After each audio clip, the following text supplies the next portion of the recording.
Alright, this is Chris from Total Parts Plus, and today we have a 2012 Volkswagen Golf Trendline, stock reference number 5527. This shape runs from the 10th month 2008 through to the 3rd month 2013. It has a CAXA 1.4 litre 4-cylinder turbo petrol engine backed by an automatic front-wheel drive transmission. CAXA 1.4 litre 4-cylinder turbo engine.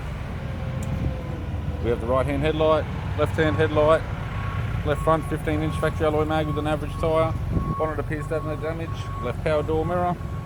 Left rear 15-inch factory alloy mag with an average tyre. Left-hand tail light. Left tailgate garnish. Rear bumper has a few scratches. Tailgate appears to have no damage. Right-hand tailgate garnish. Right-hand tail light. Right rear 15-inch factory alloy mag with a good tyre. Right rear door has one small dent. Right front door has a tiny fold on the rear edge. Right guard has a small fold on the front edge.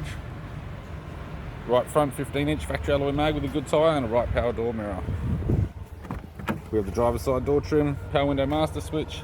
This vehicle is fitted with grey cloth interior, automatic type console, automatic gear shifter, heated control, single stack CD player, interior mirror, courtesy lamp, left hand sun visor, right hand sun visor, instrument cluster, and a tidy 3-spoke leather steering wheel with audio and phone buttons.